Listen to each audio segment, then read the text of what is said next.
আজ যদি আমার মা বিবি আমেনা দুনিয়ার মধ্যে জীবিত থাকতো, আর যদি আমি নফল নামাজে দাঁড়ায় যেতাম, আর আমার মা যদি বাবা মোহাম্মদ বলে একটা ডাক দিত, আমি নবী নফল নামাজ ছেড়ে আমার মায়ের খেদমতে হাজির হয়ে যেতাম। আল্লাহর হাবিব তিনি মা বাবার প্রতি কেমন সম্মান প্রদর্শন করতেন। তিনি তো নিজের বাপকে দেখেন নাই। জন্মের আগে মায়ের গর্ভে যখন 6 মাস বয়স, বাবা ব্যবসা করতে গিয়ে দুনিয়া থেকে বিদায় হয়ে গেলেন। মায়ের কাছে থাকতে পারলেন আর কোথায়, দুধমা হালিমাতুস সাদিয়ার কাছেই তো সময় কাটায় দিলেন। 6 বছর বয়সে মাও বিদায় হয়ে গেল। আল্লাহর হাবিব যার দুগ্ধ পান করেছেন, বুকের দুধ খেয়েছেন, দুধমা হালিমাতুস সাদিয়া। আল্লাহর হাবিব একদিন মসজিদে নববীর মধ্যে তিনি সাহাবায়ে কেরামকে নিয়ে বসা, দেখতেছেন দূর থেকে একজন বৃদ্ধা বুড়া মহিলা হেঁটে আসতেছেন। আল্লাহর হাবিব তিনি উঠলেন, মহিলাকে হাত ধরে আগায় নিয়ে আসলেন। মসজিদে নববীর বারান্দার মধ্যে রাহমাতুল লিল আলামিন নিজের চাদর বিছিয়ে মহিলারে বসার ব্যবস্থা করলেন। অনেকক্ষণ মহিলার সঙ্গে খোশ গল্প করলেন, হাসি খুশি ভাবে কথা বললেন। এইবার নবীজি নিজের পকেট থেকে মহিলারে কিছু হাদিয়া দিয়া আবার হাত ধরে বহু দূরে আগায় দিয়ে আসলেন।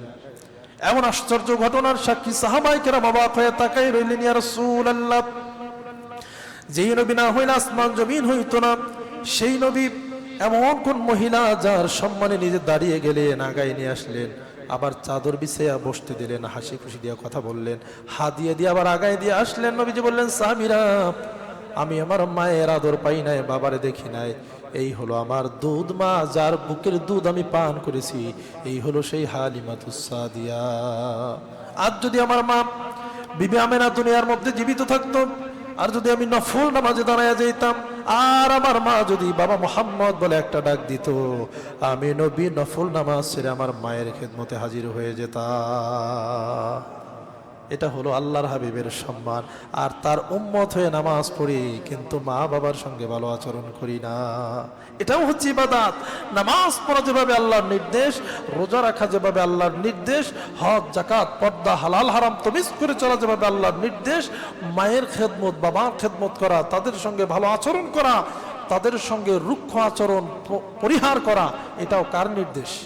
আল্লাহ নির্দেশ করছেন, খবরদার, ওয়ালা ফালা তাকুল্লাহুমা উফ, বিরক্ত হয়ে উফ শব্দ পর্যন্ত মা বাবার সামনে ব্যবহার করবে না। এতে তাফসীর করতে গিয়া মুফাসসিরিনে কেরামগণ বলেছেন, আমরা যে লুঙ্গি ধৌত করি, লুঙ্গি ধোয়ার পরে যে লুঙ্গি ঝাড়া দেই, সেই ঝাড়াটা পর্যন্ত মা বাবার সামনে দেওয়া জায়েজ নাই।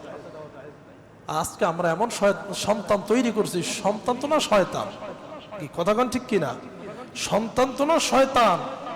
এখন পর্যন্ত সে ভালো করে নিজের রোজগার করতে জানে না, সে এখন পর্যন্ত আপনার চোখে চোখ রেখে কথা বলে। বহুত বাপ নির্যাতিত, সমাজে সম্মানিত, লজ্জার ভয় কথা কয় না। ছেলে মাদকাসক্ত হয়ে গেছে, বেনামাজি, মা বাপের সঙ্গে খারাপ আচরণ করে, বাপের হুমকি ধামকি দেয়, অথচ বাপ কিছু বলতে পারে, নীরবে কান্না করে। এমন বহু ঘটনা আমার নিজেরই জানা রয়েছে। এজন্য নেক সন্তান এটা দুনিয়ার মধ্যে আল্লাহ পাকের সবচেয়ে বড় একটা নেয়ামত, ঠিক কিনা বলেন?